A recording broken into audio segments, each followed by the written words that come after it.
आपने इस वीडियो पे क्लिक किया है, इसका मतलब आप ऑलरेडी बहुत बिजी हैं अपने बच्चों के साथ। आपके पास ऑब्वियसली टाइम नहीं है कोई फालतू या लंबी वीडियो देखने का। लेकिन मेरा वादा है आपसे कि ये वीडियो जब तक खत्म होगी, अगर आपने तब तक सारी देख ली तो आपका आगे का बहुत सारा टाइम बच जाएगा और आपका कंफर्ट लेवल बहुत बढ़ जाएगा। अगर आप अभी तक हेक्टिक महसूस कर रही थी तो आई एम श्योर कि वो हेक्टिक्सनेस थोड़ी सी कम होगी। और आपका समय बचाने के लिए मैंने सारे के सारे 20 के 20 पॉइंट लिख लिए हैं डायरी में, ताकि आपका कोई भी टाइम वेस्ट ना हो। इस वीडियो में फ्रेंड्स आपको मिलेंगे 10 पॉइंट ऐसे जो बच्चों के साथ, छोटे बच्चों के साथ घर के काम को मैनेज करने में आपको बहुत हेल्प करेंगे। और 10 पॉइंट मिलेंगे आपको ऐसे जो आपका अपना मोटिवेशन लेवल बनाए रखने में आपकी बहुत मदद करेंगे। क्योंकि मैं हमेशा मानती हूँ, मेरा हमेशा कहना है कि फिजिकल कारण बहुत कम होते हैं, बहुत ही कम इफेक्ट डालते हैं। मेन काम आपका ये करता है माइंड। और अगर आपका माइंड फिट है तो आप फिजिकली बहुत कुछ कर जाएंगे। तो चलिए शुरू करते हैं वीडियो को।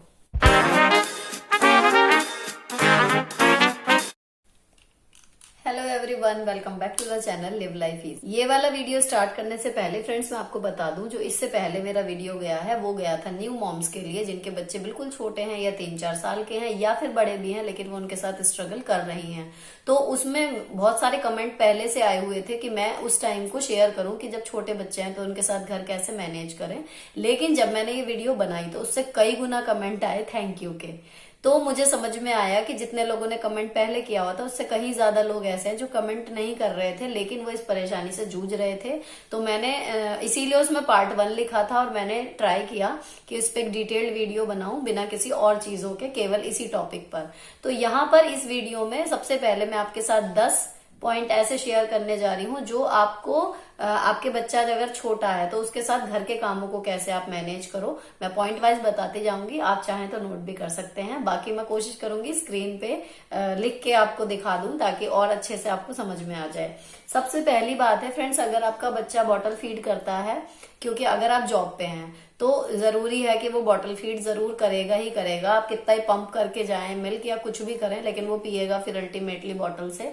तो अब जो अगर आपका बच्चा बॉटल से दूध पीता है तो मैंने देखा है कई लोग जो है वो 1 या 2 बोतल रखते हैं। नहीं, अगर आपका एक बच्चा है, मेरे ट्विंस थे तो मैंने और ज्यादा रखी थी, 6 बोतलें रखी हुई थी। लेकिन अगर आपका एक बच्चा भी है ना तो कम से कम 3 बोतलें रखिए एक टाइम पे। 1 बोतल मत रखिए, 2 मत रखिए।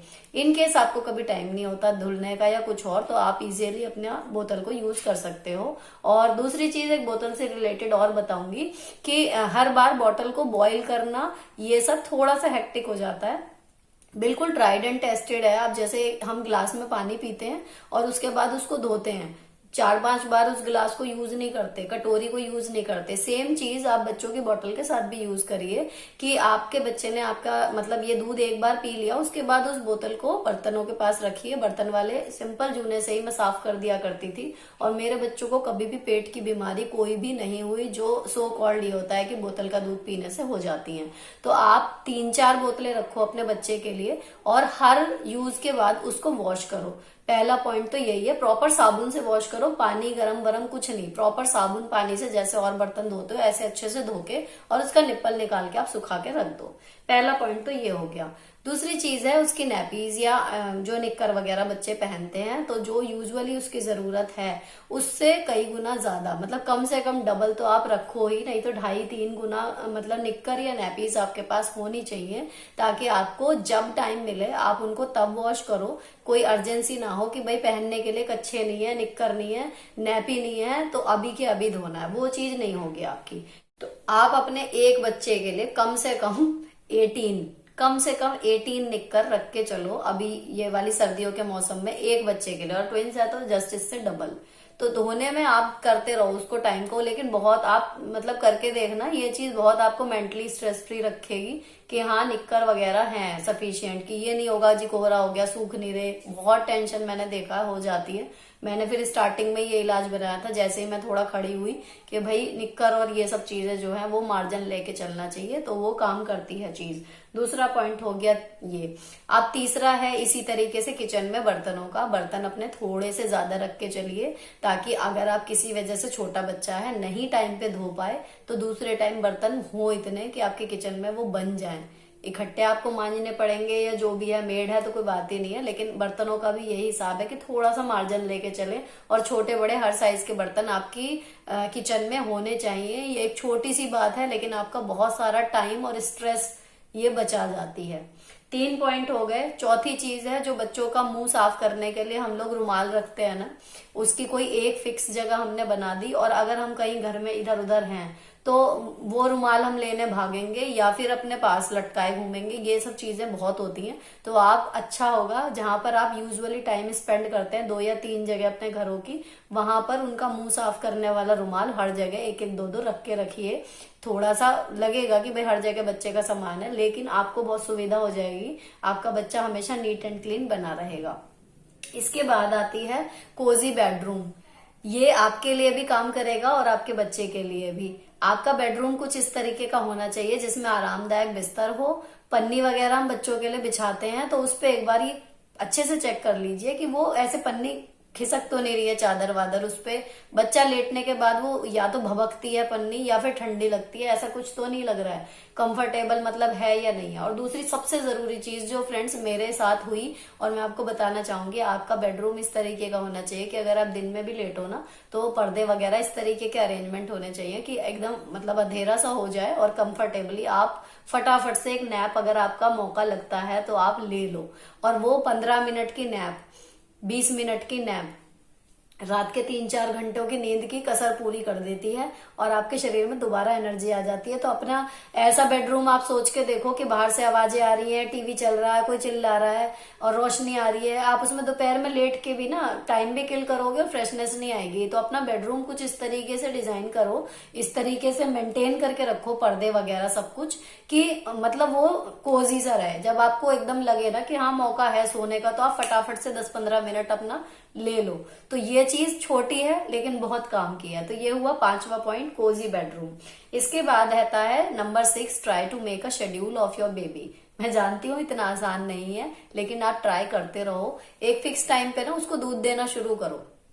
स्टार्टिंग वहां से करो कि जो उसका नाश्ते का टाइम है, सुबह का दूध है। वो क्या होता है, कभी हम नहाने में रह गए, कभी पूजा में रह गए, कभी और कामों में लग गए, तो बच्चा जब रोएगा उसको तब दे रहे हैं। नहीं, जैसे हम लोग टाइम पे खाने की कोशिश करते हैं ना, बच्चे को उसकी जो ईटिंग हैबिट्स हैं वो उन पे काम करो तो उसका मोशन वगैरह अपने आप फिक्स हो जाएगा। जब आप उसको टाइम पे खाना दोगे ना तो वो मोशन वगैरह भी उसका फिर टाइम पे अपने आप फिक्स होता चला जाता है। स्टार्टिंग से ट्राई करना ये, या आपका बच्चा बड़ा भी हो गया तब भी आप उसको एक फिक्स टाइम पे खाना देना शुरू करो, उसकी बाकी चीजें अपने आप शेड्यूल होती चली जाएंगी। स्कूल भी जाने लगे तो छुट्टी है, इसका मतलब ये नहीं कि बहुत लेट हो गए।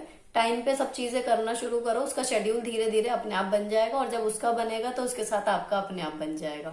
तो ट्राई करो उसकी नींद का और खाने का जितना हो सके उसको शेड्यूल में रखने का। ये ना हो कि जब वो रोएगा उसके अकॉर्डिंग हम काम करेंगे, ये चीज बहुत काम करती है। इसके अलावा आपके बेबी को आप कंफर्टेबल बनाइए। किस तरीके से, मान लीजिए सर्दी है, उसको प्रॉपर इस तरीके के कपड़े पहनाइए कि जब वो खेले तो उसको कोई दिक्कत ना हो। कई बार हम उसे सर्दी से बचाने के लिए इतने कपड़े पहना देते हैं कि वो खेल ही नहीं पाता। तो क्या करेगा बच्चा, मतलब आप खुद सोचो क्या करेगा बच्चा, इरिटेट ही होगा। या फिर गर्मी है, प्रचंड गर्मी पड़ रही है और पड़ गई कोई शादी या उसका जन्मदिन या कोई ओकेजन, और हमने उसको खूब बढ़िया चमकीले कपड़े पहना दिए, बिल्कुल फिटिंग वाले या कुछ और जिनमें वो मतलब सूती कपड़े नहीं है, कंफर्टेबल नहीं है। या फिर वो बच्ची आपकी छोटी सी है, उसकी स्किन इतनी है डेलिकेट है, लेकिन फोटो में अच्छी है, इसलिए आपने उसके लगा दिया हेयर बैंड चुभने वाली पिने विने। बच्चा रोएगा ही रोएगा और आप सोचोगे भाई बच्चा है इसलिए रो रहा है, बात आती है। लेकिन उसके कंफर्ट लेवल का ध्यान रखो लुक्स से ज्यादा। तो ये है कि अगर वो कंफर्टेबल है तो मस्त रहेगा, फिर वो अपने आप खेलता रहेगा, उसको हर टाइम मम्मा नहीं चाहिए होगी। लेकिन जब वो परेशान होता है तो वो किसे याद करेगा, फिर वो आपको ही ढूंढेगा और आपको ही चिपका रहेगा। तो अपने बेबी को ये जरूर देखो कि भाई वो मौसम के अकॉर्डिंग या फिर उसके खाने का टाइम है तो उससे पहले ही उसके पसंद का खाना वगैरह रेडी करके रखो। पेट भरा हो बच्चे का, स्वास्थ्य ठीक हो, कपड़े उसने मौसम के अकॉर्डिंग पहने हो, कंफर्टेबल हो, फिर बच्चा मस्त रहता है, उसको माँ की जरूरत नहीं होती, वो अपना खेलता रहता है। इसके अलावा फ्रेंड्स 8 नंबर पे है वो राउंड वाला हैंगर जो आता है कपड़े सुखाने वाला, वो जरूर ले लेना इस मौसम के हिसाब से। अगर अभी तक नहीं लिया है, लॉन्ड्री हैंगर ले लो। बहुत आसानी हो जाती है यार मॉम्स को, क्या मेरे पास तो अभी तक है। मौसम अच्छा नहीं है, अब सर्दियां आने वाली हैं, मौसम अच्छा नहीं हो, खराब हो, कैसा भी हो, हमें उठाने का टाइम है नहीं है शाम को, अपना लॉन्ड्री हैंगर अंदर रखा हुआ रहता है, पंखा चला दो, वहां से अपने कन्वीनियंट के हिसाब से आप कपड़े सुखाओ, उतार लो। बहुत सुख हो जाता है जब आपको किसी रिजिडनेस के अंदर रह के काम नहीं करना होता, कि आपका काम भी सही हो रहा है और आपके ऊपर ये डंडा नहीं है कि अभी नहीं करा तो होगा ही नहीं। अब आपने सोचो रस्सी पे कपड़े सुखाए हुए हैं बाहर, आपका बच्चा रो रहा है या आपका खाना नहीं बना, अब आप कपड़े उतारने जाओगे क्योंकि वो बाहर खुले में सूख रहे हैं। लेकिन अगर आपने लॉन्ड्री हैंगर वगैरह लेके अंदर रखा हुआ है बरामदे में, लॉबी में, कहीं और, ठीक है, टाइम नहीं है आपको, रात को 11 बजे टाइम हो, आप रात को 11 बजे उतार लाओगे। समझ रहे हो? तो घर के जो काम है वो कहीं नहीं जाते भाई, जब हम रह रहे हैं तो काम भी फैलेगा, लेकिन उन्हें करने का ना थोड़ा सा तरीका बदल लो, ताकि आप अपने बच्चे को ज्यादा टाइम दे पाओ और साथ साथ घर चलता रहे कंटिन्यूएशन में। अब क्या है अगला, 9th में है make your place as safe as you can. मतलब अगर आपका, जैसे एक मेरा था, जैसे मेरे कमरे के आगे एक बरामदा था, लेकिन कमरे का दरवाजा खोलते ही जो है बरामदे में एकदम तेज हवा आती थी, तो सर्दी में मेरे बच्चे बिल्कुल एक कमरे में बंध के रह जाते थे। तो मैंने क्या किया, बरामदे में पाइप लगा हुआ था, उसमें लंबे वाले पर्दे लगा दिए और मोटे कपड़े के लगाए खूब, और बिल्कुल ऊपर से लेके नीचे तक, उसमें नीचे गैप भी नहीं रखा कि नीचे से हवा है, और मैं उन पर्दों को जो है पूरा डाल दिया करती थी। तो मेरे बच्चों का स्पेस एकदम डबल हो गया कि यहाँ से बेडरूम से निकल के, अब वो दरवाजा हम खोल देते थे तो बेडरूम से निकल के बराबर में एक स्टोर था जहाँ पे पूजा होती थी, वहां तक और बरामदे तक जो है वो एक कोजी सा एरिया हो गया कि ठंड नहीं लगेगी। तो उसमें यह है कि बच्चों के खेलने का स्पेस बढ़ गया, थोड़ी सी बच्चे को चलने फिरने की जगह मिल जाए तो वो ज्यादा खुश रहता है। और एक ही कमरे में आप बांध बांध के रखो, क्योंकि बाहर ठंड है या गर्मी है, उससे भी बच्चा इरिटेट रहता है और हर टाइम आपके चिपका रहता है। थोड़ा सा उसको जितना हो सके उसके खेलने का स्पेस आप बढ़ा दो। इसके अलावा जो सबसे इम्पोर्टेंट चीज है, जो बच्चे के काम की चीजें हैं, उसके खिलौने या फिर उसकी वाटर बॉटल जिसमें वो पानी पीता है, ये सब चीजें ना ऐसे स्टूल वगैरह पे उसके ऐसे रखो कि अगर आपका बच्चा थोड़ा सा चलने लगा है, घुटनों वगैरह या खड़े होने लगा है, उसकी जद में हो, वो अपने आप उठा के ले सके। लेकिन जो चीजें उसके काम की नहीं है, वो तोड़ सकता है, मुंह में डाल सकता है, खुद को भी नुकसान पहुंचाएगा और चीजें भी तोड़ेगा, उन चीजों को, जब आपके घर में बच्चा है, कोई नया तो आया नहीं है, मेहमान का बच्चा है तो समझ में आता है, लेकिन अगर अपना बच्चा है, हमें पता है हमारे घर में बच्चा है, तो उन चीजों को आप पहले से पहले ही ऐसी जगह पे रखो कि चांस ही ना रहे कि वो चीज बच्चे के हाथ लगेगी और फिर वो नुकसान करेगा अपना या उस चीज का। तो ये आपका स्ट्रेस लेवल बहुत घटा देगा। जब आपको पता है आपके घर में बच्चा है तो आप अपने घर का जो चीजों का रखने का तरीका है उसी अकॉर्डिंग बदल लीजिए, क्योंकि बच्चे की गलती नहीं होगी, वो देखेगा, लेगा जरूर, तोड़ेगा भी, तो उसी के अकॉर्डिंग आप अपना मेकअप, चूड़ियां, कोई शो पीस है या खाने की जो चीज उसके मतलब की नहीं है, दवाइयां हैं, ये सब चीजें आप ऑलरेडी ऐसी जगह रखिए कि आप हो कमरे में या नहीं हो, लेकिन बच्चे की जद से बाहर हो, वो बच्चा नहीं पहुंच पाए। तो ये थे 10 पॉइंट्स घर संभालने को लेके कि बच्चे के साथ आप घर के लिए टाइम कैसे निकालो, आपका बच्चा अकेला कैसे मस्त रहेगा। आई होप आपको ये पसंद आए होंगे। कोशिश की थी फ्रेंड्स की 20 के 20 पॉइंट इसी वीडियो में आ जाए, लेकिन वीडियो बहुत लंबी हो रही थी and you are a new mom, तो मुझे पता है आपके पास इतना टाइम नहीं है। तो आगे के जो 10 मोटिवेशन लेवल को बनाए रखने के लिए, आपके मेंटल हेल्थ को बनाए रखने के लिए पॉइंट्स हैं, वो आपको वीडियो मिल जाएगी कल, नेक्स्ट डे, और कोई ना कोई लिंक इसमें ऐसा मैं कर दूंगी कि वो इसके बाद आप सीधे उस वीडियो पे पहुंच जाएं। तो मिलते हैं कल इसके आगे की बात करने के लिए। अगर ये वीडियो आपको पसंद आई हो तो चैनल को सब्सक्राइब किए बिना मत जाइएगा। मिलती हूँ आपसे नेक्स्ट वीडियो में। Till then bye bye, stay beautiful always.